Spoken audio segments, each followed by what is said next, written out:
पूर्णिमा क्यों मनाते हैं हम, आज इसके ऊपर हम आलोचना करेंगे। गु शब्द का अर्थ है अंधकार, रू का अर्थ है अंधकार मिटाने वाला। जो अंधकार को मिटा के प्रकाश लाता है वो है गुरु। अंधकार यानी अज्ञानता का अंधकार, माया का अंधकार, दुख का अंधकार। हमारे जीवन में जो जो दुख कष्ट हैं उसको दूर करके सुख शांति संपन्नता आनंद का जो प्रकाश लेके हमारे जीवन में आते हैं वो है गुरु। गुरु एक दिव्य प्रकाश जैसे हमारे जीवन में आते हैं। समझो आप एक रूम में बैठे हो, करंट चला गया, आपको कुछ दिखेगा ही नहीं, चारों तरफ अंधेरा अंधेरा छा गया। अगर वहां आप उठ के कहीं जाना चाहोगे तो ठोकर लगेगी ही लगेगी। एक रूम में बहुत सारे कुछ चीज होते हैं ना, बेड होता है, सोफा होता है, कि कोई भी चीज आपके रूम के हिसाब से बहुत सारी चीज होते हैं। अब अंधेरा छा गया तो आप क्या करोगे, नहीं जा पा रहे हो। उसी समय अगर प्रकाश आ जाता है, करंट आ जाता है, या तो आप टर्च जला लेते हो तो आपको सब कुछ साफ साफ दिखेगा। फिर आपको जहाँ जाना है आप सही ढंग से जा सकते हो, जिस दिशा में जाना है उस दिशा में जा सकते हो, जो करना है आप कर सकते हो। उसके लिए प्रकाश ही चाहिए, अंधकार को मिटाने के लिए प्रकाश चाहिए। ऐसे ही हमारे जीवन के अंधकार को दूर करने के लिए गुरु रूपी प्रकाश का बहुत जरूरत है। दूसरा है पूर्णिमा।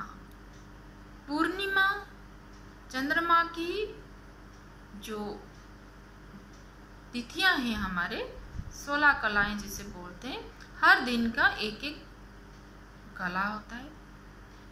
उसके हिसाब से चंद्रमा का साइज छोटा होता है, बड़ा होता है, धीरे धीरे धीरे करके एक पूर्णिमा के दिन, एक अमावस्या के दिन उनकी शक्ति, चंद्रमा की आकर्षण शक्ति इतनी बढ़ती जाती है कि उस दिन जो चीज़ हम हमारे भीतर बढ़ाना चाहें बढ़ा सकते हैं, घटाना चाहें घटा सकते हैं, जो अपनी इच्छा से करना चाहें उस दिन कर सकते हैं। खास करके अगर बहुत कुछ दिव्य चीज़ हम बढ़ाना चाहते हैं ना, उस दिन वो चीज़ बढ़ जाता है। गुस्सा उस दिन ज़्यादा होंगे तो और भी गुस्सा बढ़ेगा। इसीलिए जो बीमार लोग होते हैं उनको डॉक्टर बोलता है कि अगर ये पूर्णिमा या अमावस्या जो तिथि होती है, ये तिथि पार कर जाए तो ये बच जाएंगे, क्योंकि उस 2 दिन 2 तिथियों में इतनी शक्ति होती है कि हर चीज वो बढ़ा देते हैं।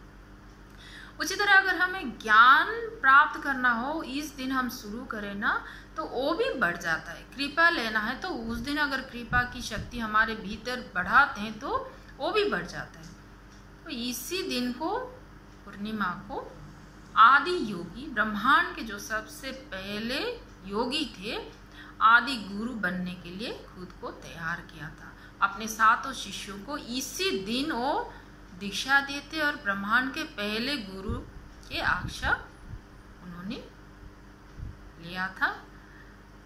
मतलब ब्रह्मांड के जो सबसे पहले गुरु, इसी दिन ही उनका गुरु शिष्य का परंपरा शुरू हुआ था। इसीलिए ये दिन गुरु का दिन के रूप में माना जाता है। इसी दिन गुरु अपने शिष्य को शक्ति देते भी हैं, और ब्रह्मांड में जितने गुरु आज तक हुए उनकी शक्ति पूरे ब्रह्मांड में व्याप्त रहता है। जो भी थोड़ा सा भी ध्यान पूजा प्रार्थना करता है तो गुरु की कृपा उस दिन उसके ऊपर बहुत ज़्यादा पड़ता है, और वो भीतर भी, अपने भीतर भी उस कृपा को और अच्छे से ग्रहण कर सकता है। इस दिन का ये तात्पर्य है। जो बाकी दिन हम करते हैं वो तो सही है, लेकिन क्योंकि ब्रह्मांड में गुरु तत्व उस दिन बहुत ज़्यादा प्रबल मात्रा से व्याप्त रहता है, तो उस दिन हम गुरु के साथ अगर जुड़े रहते हैं, गुरु का ध्यान करते हैं, गुरु की सेवा करते हैं, जो गुरु ने हमें बताया वो साधना को करते हैं, उस दिन हमें बहुत ही ज़्यादा फल प्राप्त होता है।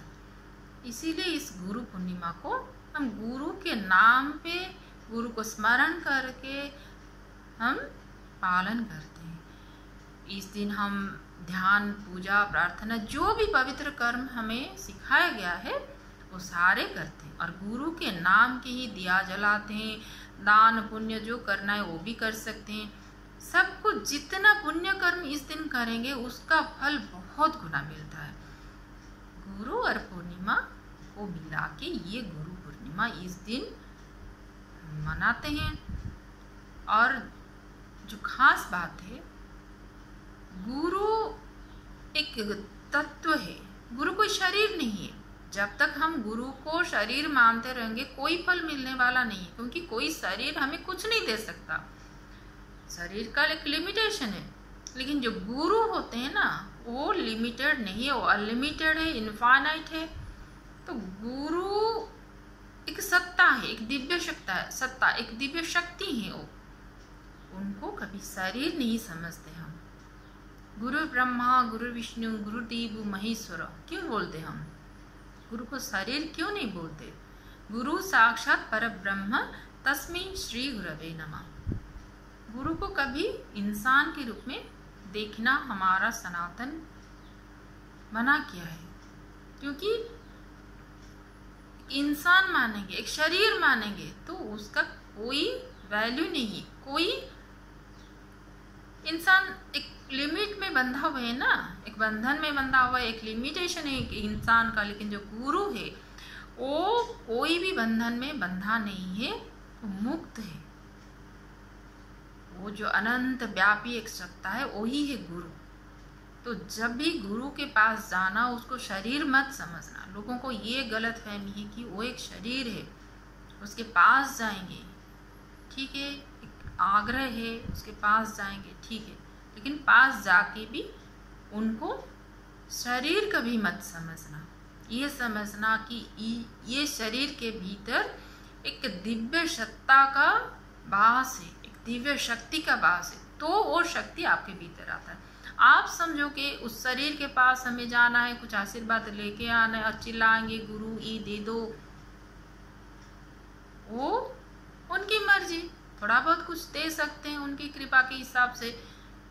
अगर हम उनको एक सत्ता मान के जाएंगे, गुरु तत्व मान के जाएंगे कि ये शरीर के भीतर जो है एक दिव्य सत्ता है, दिव्य तत्व है, तब उनकी कृपा अनंत गुणा हमारे ऊपर बरसने लगता है। हम मांग के जो नहीं ले सकते वो उनको उनके पास खाली होके जाएंगे। और एक समर्पण भाव के साथ जब जाते हैं कि ये अनंत जो है इनके भीतर छिपे हुए हैं, ये मेरे गुरु हैं, ना कि ये जो शरीर है ये मेरे गुरु हैं। समझ में आ रहा है मैं क्या बता रही हूँ? शरीर तो दिखेगा सबको, जो हम इंसान को देखते हैं चर्म चक्षु में, वो तो हमें शरीर ही दिखेगा, लेकिन उसके भीतर जो है वो गुरु है, शरीर गुरु नहीं है। तो जब भी उस शरीर के पास जाते हो, गुरु जिसमें छिपा बैठा है, जिनके आत्मा में गुरु तत्व जागृत है, उनके पास जब जाते हो उनको शरीर मत समझना, बस गुरु समझ के ही समर्पण कर देना। गुरु एक अनंत सत्ता है, जब समर्पण करोगे वो अपने आप ही आपके ऊपर कृपा बरसना शुरू कर देंगे। ये गुरु पूर्णिमा इसीलिए हम पालन करते हैं कि उसी दिन हमें थोड़ी सी मेहनत में बहुत ज़्यादा कृपा मिलती है। और गुरु क्या दे सकते हैं? ज्ञान शक्ति समारूढ़ तत्वमाला विभूषित भुक्ति मुक्ति प्रदाता च तस्मै श्री गुरवे नमः। ज्ञान भी है, शक्ति भी है। सूखा खाली ज्ञान नहीं देते, उनके पास शक्ति है। किसकी शक्ति? भुक्ति मुक्ति मतलब भोग और मोक्ष दोनों देने वाले ये गुरु हैं, ना कि खाली सूखा ज्ञान देके छोड़ दिए चलो बेटा ऐसे करो। उसके साथ शक्ति भी देते हैं, इस दुनिया को भी भोग करो, सारी खुशियों को भोग करो। उसके बाद यहाँ से जाने के बाद या तो यहीं रह के साधना करके भी मोक्ष प्राप्त हो, मुक्ति को प्राप्त हो, ये दोनों हमें मिलता है। तो गुरु सर्वोपरि। अगर गुरु और भगवान मिलते हैं तो हमें क्या बोला जाता है कि गुरु के चरण पहले पकड़ना। क्यों?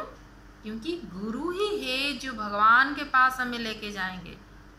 भगवान एक बार नाराज हो जाएंगे तो भी गुरु हमें भगवान के पास लेके जाएंगे, लेकिन गुरु नाराज हो गए तो भगवान के पास लेने वाला आपको कोई नहीं है। गुरु ब्रह्मा गुरु विष्णु गुरुदेव महेश्वर गुरु साक्षात् परब्रह्म तस्मै श्री गुरवे नमः।